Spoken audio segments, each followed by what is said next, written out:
Hi guys, Gangs of Commorragh is out, and I really couldn't help myself. Even though I haven't got my box yet, which should arrive tomorrow, I've been busy doing things for the game, so let's have a look.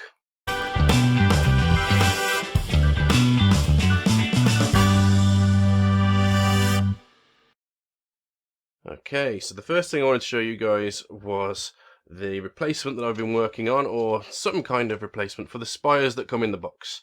So basically, it's 3 pieces of thin styrene glued together like that.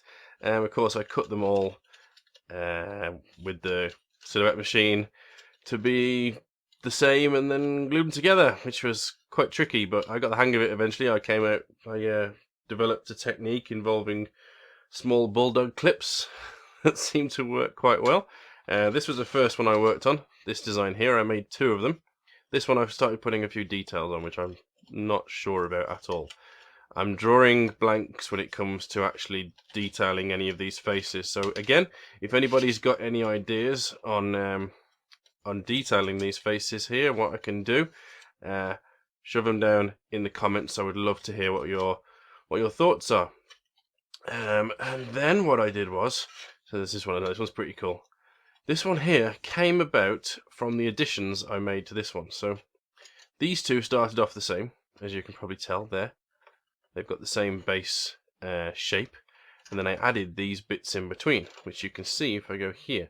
You'll see that these 3 sections here were added after the fact, and those are the same as this bit here. Except obviously they were made slightly different. So I've basically been reusing the same designs. In fact, the top of this is the same as that there, as you can see. So I've just reused the same designs over and over. Because I wasn't feeling in a very creative mood, and I just, I made 1 or 2 designs, and I kept reworking it and whatnot. Anyway, so I wasn't too keen on this after I'd made it, because part of the problem is it's starting to look a bit 2D, and by 2D I mean it's starting to look like I've literally just got pieces of styrene, or plastic card even, cut them and stuck them, almost like the GW Spires out of the box, of the Commorragh box are like. So you lose a lot of that 3D feel that you get from looking at that there, with the whole curved edge.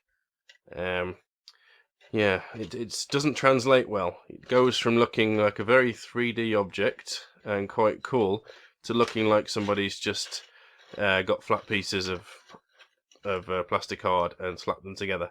Again, your thoughts on how this one turned out are very welcome. Because again, I'm undecided. I think that this potentially ruined it by adding these extra bits in, but in the same respect, I like that it's got more detail on it, because this here is very bland.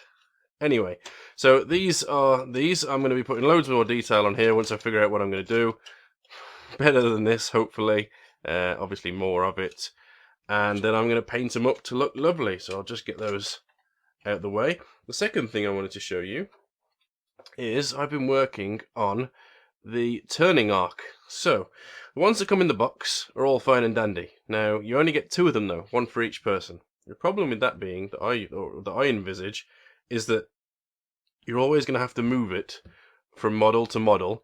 And when it comes to the Hellions, I haven't got a model to show you, but the front face can be a bit ambiguous, shall we say. It might be that you take the board, or it might be that you take the model, and they'll be different. And it could be that the model's been twisted slightly, because we all know flying bases aren't the most sturdy things in the world. So I've come up with this here. Now this is just a couple of pieces of plastic card cut, and this here is a piece of acetate that's been cut to cover up this, which is tacky. So you see that sticks to my finger? Lovely. This one isn't finished, but what I'm going to do is show you some that are finished now. So there's that one there, which the paint job didn't go too great on. That one did. And that one. And that one. So this one here is the same as this here, where basically I cut the design into the top layer of styrene. So this is 2 0.25mm pieces of styrene. Very flexible, very light. The reason it needs to be light is because you'll be picking these up a lot and you don't want it to fall off.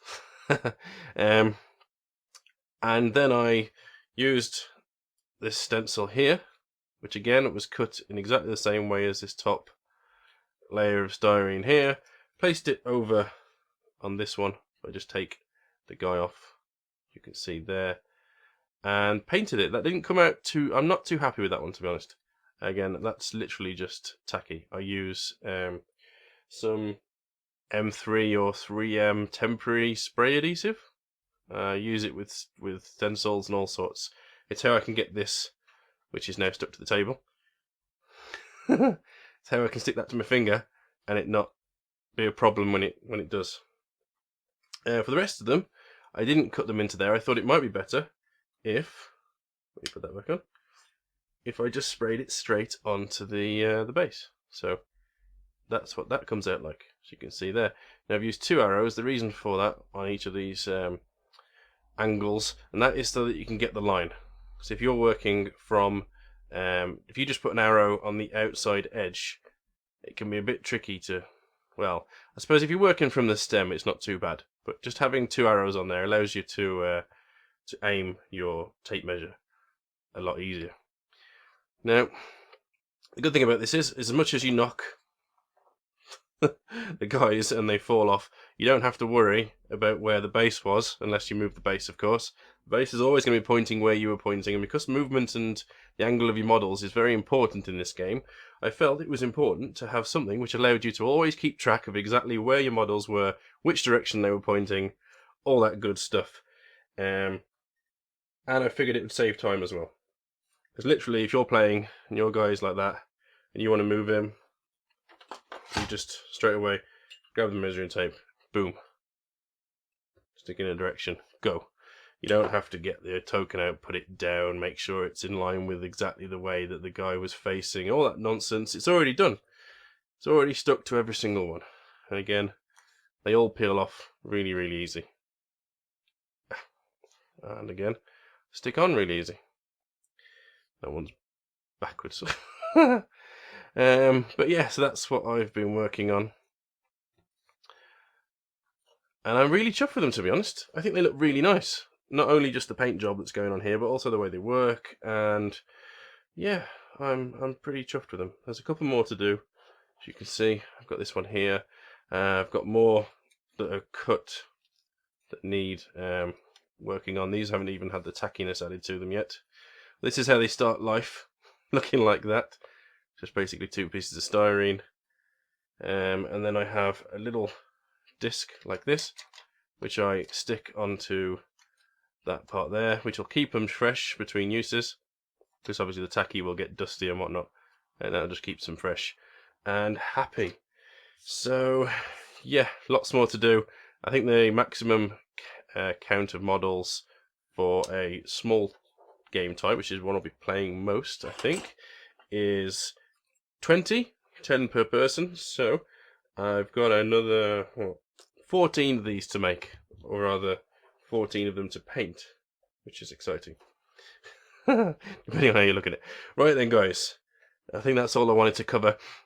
Yeah, so if you've got any ideas at all on the texture I can add to these to make them look better, let me know your thoughts on whether you like this one here, which has got the 6 edges to it, whether you think that's a better design to the one that I've got with just 3. I'm very keen to hear people's thoughts and what you think of them, to be honest, because I'm pretty chuffed with the way they came out, and especially these guys here. I just think they look awesome, especially when they're all out on the table. Hopefully it'll save some time in the game, and also makes it look quite nice on the table as well. I quite like it. Right then, yeah, that's everything I wanted to cover. Thank you very much for watching, and hopefully I'll see you in the next one. Stay well, guys.